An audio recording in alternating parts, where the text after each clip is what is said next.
Channel 9's weekly look at what's happening in and around the Corner Brook area. I'm your host, Susan Bonnell.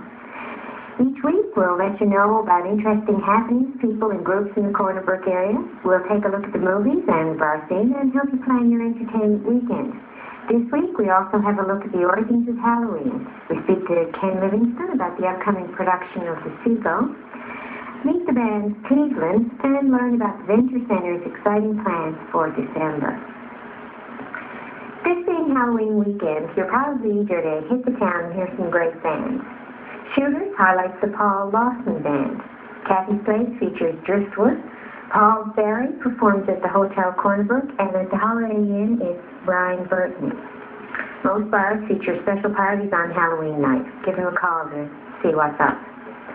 On Saturday night, the Bay of Islands Rod and Gun Club will have a Halloween dance for its members and their guests at the club on Massey Drive. There's no charge for the dance, and further information is available by calling 634-2331. At the Rock Garden this weekend, the very popular theater rock band Cleveland will be performing. City Beat's Jeff Delaney had the opportunity to speak with some of the band. Great Flick, Jim Morrison, Janis Joplin, Mick Jagger, Taking Over the Blues. No, it's not another benefit concert or revival show. It's Cleveland, one of the most dynamic and theatrical bands on the concert scene today. Joining the studio is 3 members from Cleveland. This is John Darling. This is Gary Montagma. They're correct. And this is Spanky. Spanky, they call me Spanky. Spanky? It's for short. One of the first things I'd like to mention about the band actually is 6 members and a crew. I mean, is this hard to keep going? Isn't it hard to be successful as a large group like that in the club circuit? Well, from what I remember, the band was a lot larger. It had about 10 members. And so actually it's easier now. Got less members, less people to pay, so, it's boring.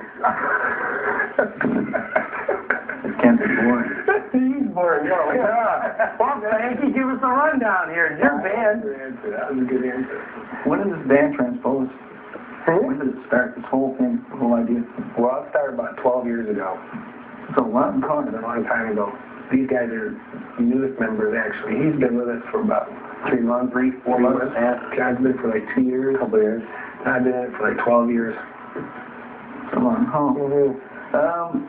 Something else was brought to my attention. First thing, and I didn't hear about it until last night, you guys made the Guinness World Book of Records. How did this come about? There was a promotion in Cleveland. We're the radio station to play the longest concert, so we played at Cleveland State University. We played for 100 hours and 30 minutes. We started playing a concert Monday at 1 o'clock, and we finished playing Friday at 6:30. We didn't go to bed once. We just stayed up for like 5 days and played music. And that's how we got in the book. Did an album come out of this too as well? Not the concert, but we just did our 3rd album. We released it this summer. When did theater come into this? How does theater come into the band? How did it start? Who started it? How does it? It's our second set, I guess. It's they kind of do a skit, a kind of show for about an hour doing imitations of rock classics. They do the imitations, and that's how I guess the theater came about. Well, it came about when we were in a disco band in Florida about 12 years ago. We weren't making any money, and we were starving. And so we said, this is no fun. We got to come up with an idea to make some money and be like a little bit different. So we decided to take characters that we could mimic. And like, if you haven't seen the show, if you haven't seen the show, we do Rolling Stones, The Who, The Doors, Janis Joplin, AC/DC, Van Halen, Kiss, Blues Brothers, Guns N' Roses. We dress up like these people and blow our bombs off and try to entertain them. That's how it started. And that's how we kept the club gig going. How do you decide who you're going to do and when you're going to do them? Do you look at one another and say, so-and-so, let's try something, you know?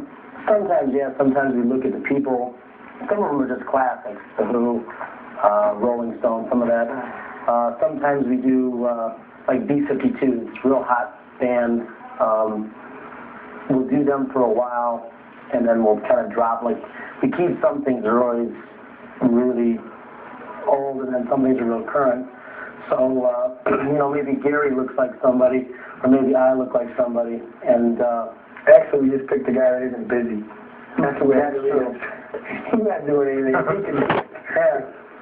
Keeping up with original material as well must be a bit of a drag when you're having to spend most of your time working on classic rock and roll.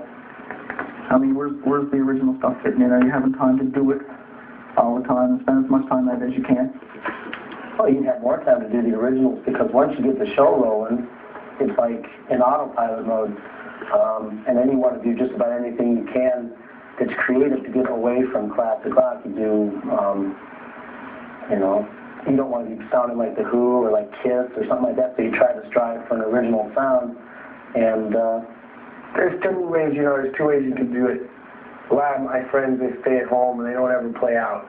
They just work on their original material, and once in a while they you know, get out and play a concert once a month or something.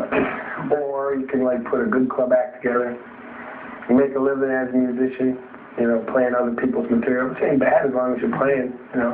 But as long as you got the money coming in playing music gigs, then you can spend all day long on originals and stuff. Guys, you did a great job last night. Great show. Thanks. I'm checking this out again tonight. And to anybody else who hasn't seen the band, get down to the Rock Garden and check them out this week. Guys, thanks for coming in. Thank you. Thank you. Thank you.